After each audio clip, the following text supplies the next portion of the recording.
My name is Dorothy Robinson, and I was born on the 28th of the 6th, 1920. Where were you born? I was born in Brixton, London. When did you come to Blackpool? When did Mum move back to Blackpool? When I was about 5, we came to Blackpool. Mother was Blackpool born, and we came here when I was 5. They were sent away, you see. My mother was sent away, yeah. And I went to Devonshire Road School, and then when I was 11, I went to Palatine School. I had quite a happy life. This is Mum and her best friend Hilda on Central Beach. Oh yes. And Hilda's still alive. Hilda lives in Yes. the Anacliff nursing home now. They've been friends since primary school. Yes, she was a year younger than me, and I took her to school when she started. And yes, they were a very nice family. Her father used to take us down on the beach when it was nice weather. We used to have a dip in the sea. Yes, yes. Yeah, it looked cold. We used to have some nice hot summers in those days. Very nice. I like the man in the donkey jacket in the background. It just shows how well, cold of it course, is. they all wore their caps, you know, on the beach, or else a handkerchief tied in knots. And they used to roll the trousers up, you know. It's very funny. What things did you like to do when you were growing up in Blackpool? What things did I like to do? Well, we played out a lot, you know, on the streets in those days. Hopscotch and... What about places in Blackpool? Did you used to go dancing and things as you got older? Oh, we got older. When we were 18, yes, we used to go to the Tower dancing. Although, I just remember, when I was about 9, we had children's ball at the Tower. They paid a shilling, and it was full of children screaming their heads off. It was quite an ordeal, but we used to have one near Christmas, and they always used to have a very large Christmas tree in the Tower. They used to drop it down from the ceiling, and it had stalls all the way round it with presents on. And when you came in, you got a number, and then you had to go and see what kind of prize you had from the Christmas tree. Oh, yes, it was great. The menagerie was there in those days. Oh, yes, with the animals, yes. And the circus. Yes, it was the tigers and lions. They couldn't get giraffes in. Wasn't big enough. In the roof garden, no, I wouldn't have thought so. They'd have had their heads out of the roof, wouldn't they? Yeah. But I remember the circus. They had a little clown called Doodles. Yes, he was a funny little man. He used to wear a top hat. Doodles. Were the midgets still there then? Because there were midgets Well, at the time. in the roof garden, yes, they had, well, they were perfect little people up there, and they lived up there for the whole of the year. They had babies, they got married. It was lovely to see them up there. Yes, I have happy memories in the Tower. And then when, of course, we got older, we went dancing. And, of course, we had the films as well. I remember the talking pictures. There were a lot of cinemas in Blackpool Yes. then. Which cinema houses There was did you go to? one, that I really enjoyed, the first one I think was Daddy Longlegs with Charles Farrell, I think he was called, and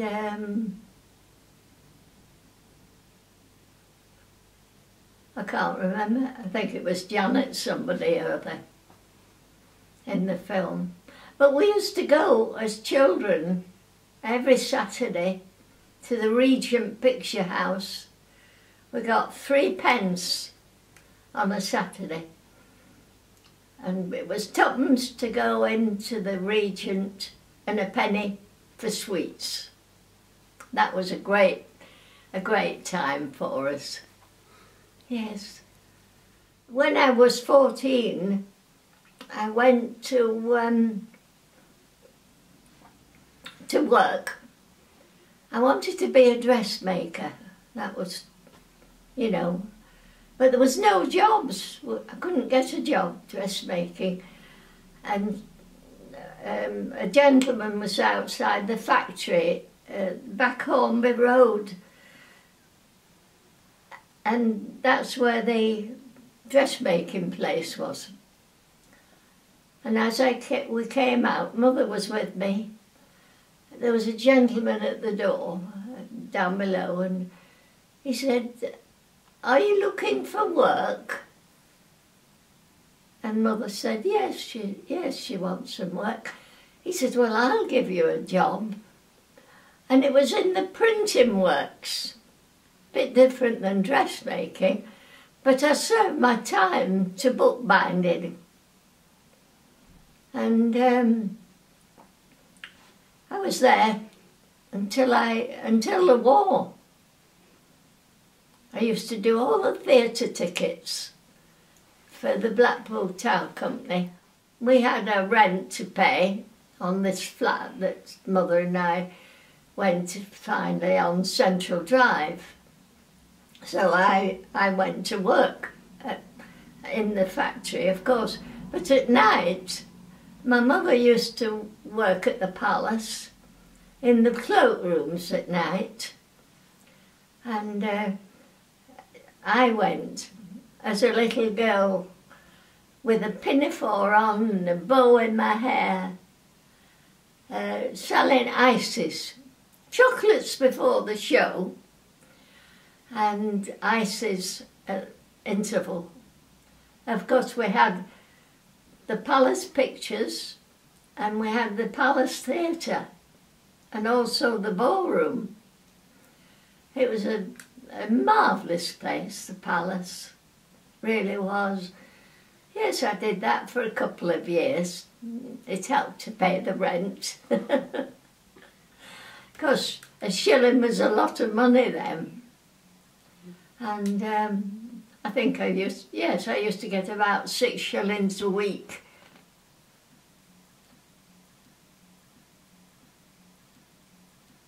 How was it having tourists coming to Blackpool? What did you used to think about them? Because there must have been an awful lot of people came here. Oh, well, it looked like millions. It was chock-a-block. And they were always having a good time along the promenades with their Kiss Me Quick hats on, strolling along, you know, singing. Everybody was always singing in those days. They had the arcades on the promenade, and there'd be a piano there, man strumming along, and they used to have sheet music, 6p a copy, and they used to sing the latest songs, somebody on the stage, and then all of a sudden it would be filled up with people listening to the new pieces of music. And oh, they had a good time. They did. Of course the pubs were always full. Chock-a-block. Yes. Oh, they always had it. And they used to be able to buy a jug of tea from the stalls on the front, the Golden Mile. I think it was sixpence for a jug of tea, and then when they took the jug back, they got so much money back. Yeah, and they used to take them down on the sands, you see. Yes. Gosh. And there was dancing on some of the piers, wasn't there? On the pier. On Central Pier. Central Pier. Yes, outside dancing there. Yes, there was always something going on, you know. Pictures and big shows with the big bands. Yes. When the Second World War first began in 1939, how did Blackpool change then? Oh my goodness, I was 19. And gradually the town filled up with RAF men. The boarding house everywhere was chock-a-block with troops. And they were always doing their training on the promenade and on the sands when the tide was out, in platoons, you know. Watched them all. Then we got the, eventually, we got evacuees, children from Manchester, Liverpool, expectant mothers, and then we got Polish airmen coming in. There were a lot of Polish airmen here, Yes, there were a lot of Poles here, and they always wore perfume, you know. Perfume. A bit different to our men. Yeah. And then, of course, we got the GIs coming eventually. 42, I think it was. And, I mean, the town was absolutely packed because civil servants moved up. They took over all the big hotels for the civil service. And, I mean, it was a fun place. The Pleasure Beach was open, all the ballrooms were going, and at night, of course, we could see Liverpool being bombed and Barrow. It was very upsetting. We did have a little time when the bombs dropped on Squires Gate, where the factory was, the Wellington factory, the bombers. A little bit about what it was like working in the factory making the Wellington bombers. You were at Squires Gate and then you were at the zoo, weren't you? Yes. I went to Stanley Park. That's where I was the first one there to get ready for all the stuff arriving to make them.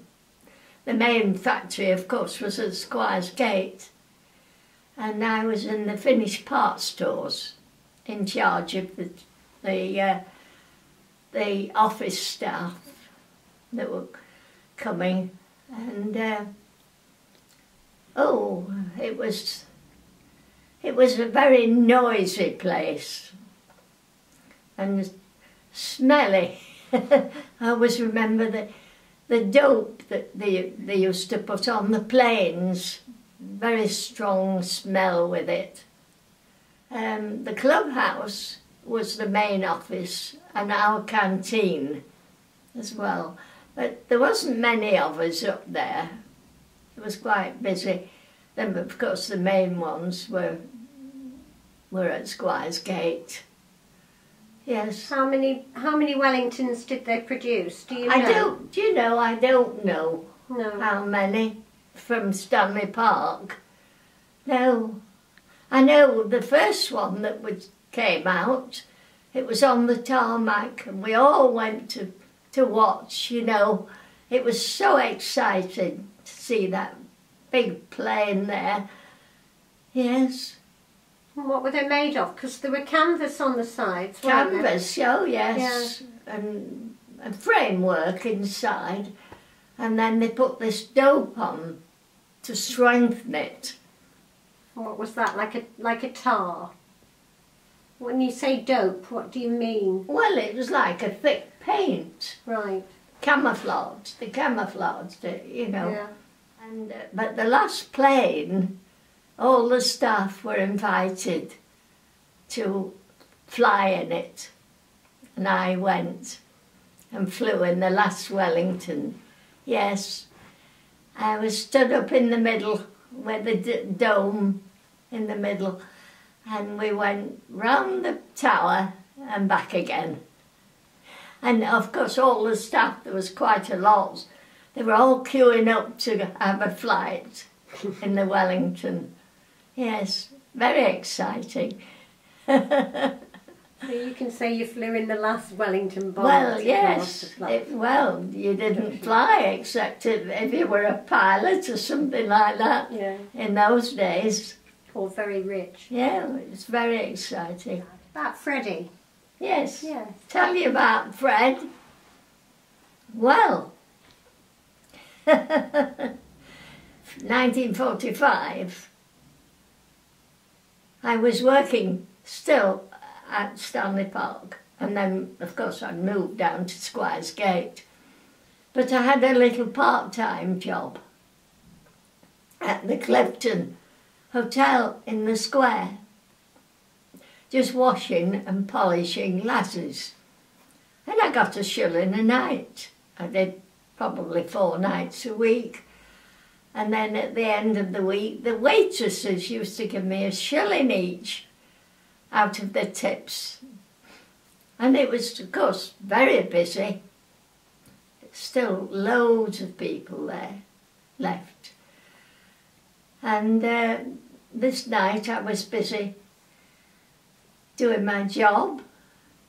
And I saw this soldier walk in, and he went up to one of the waitresses, and I could hear him saying, "Will you come to supper with me?" And she says, "I'm sorry, Fred, I'm on duty upstairs. I can't come with you." She says, "But Dorothy might." Well, I heard this, you know. And all of a sudden he walked up.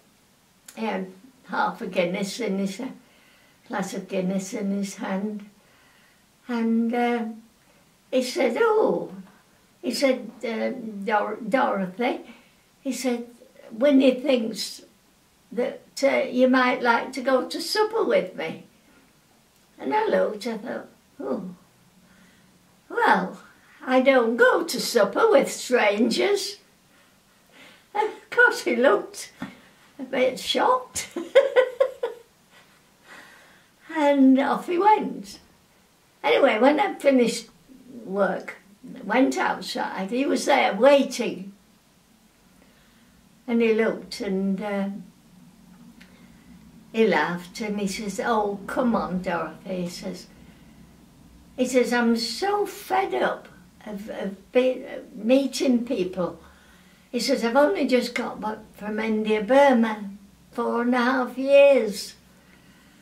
He says, "And everywhere I go, all the people I knew," he says, "they were either divorced or they're waiting for divorce or they're separated." He says, I'm just fed up." He says, "Come on, I want somebody to talk to." So I smiled, I said, "Oh, well, all right then. Well, there was only one place open late, cafe, and that was Jenkinson's over Samuel's in Church Street." So we went there.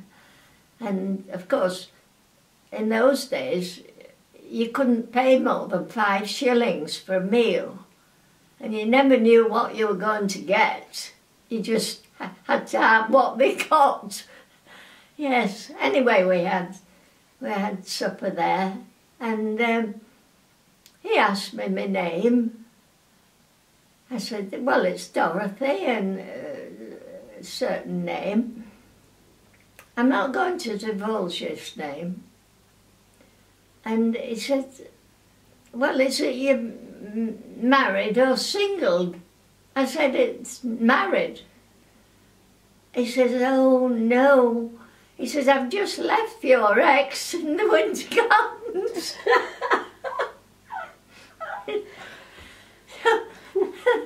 we had a good laugh.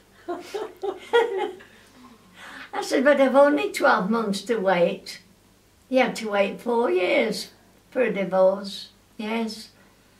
And I was on my last 12 months. And he walked me, we finished supper, and he walked me home.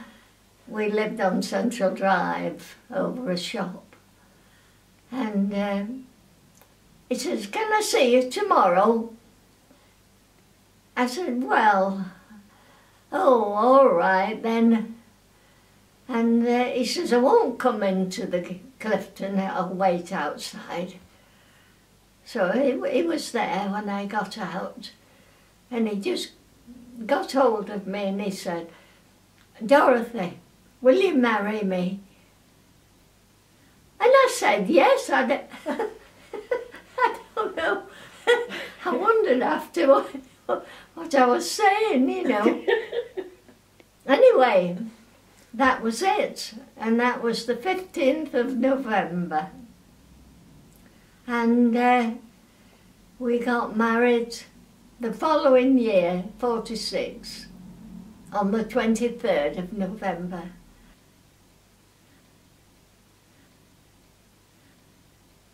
Who was in the photographs? Oh, well, there's my mother and Fred's mother.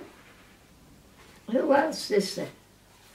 Oh, and Enid and Bob. Enid and Bob, husband and wife.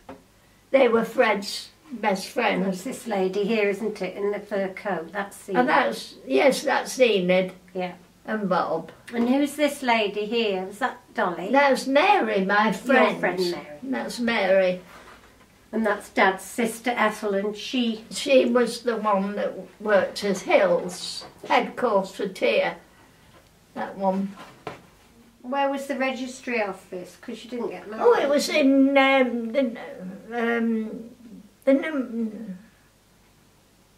the number 3. Oh yes, What on the was it called? corner of Church Street. Yes. It was still there when I was a girl. It was there Yes. for a long time, near the religious reading room there on Yes. the corner. And Bob and Enid, they had a boarding house in Station Road. So they made our wedding breakfast for us, because we'd no money. And then you went to London, didn't you? Yes, we did. But yes, they made it for us because they got extra rations with having the RAF, with having the troops in, you know. So it was very nice. She made us our cake as well. And now I've got 6 grandsons, all 6-footers, 2 granddaughters, 2 granddaughters, 2 step-granddaughters. Yeah. And 5, 6, 7 great-grandchildren.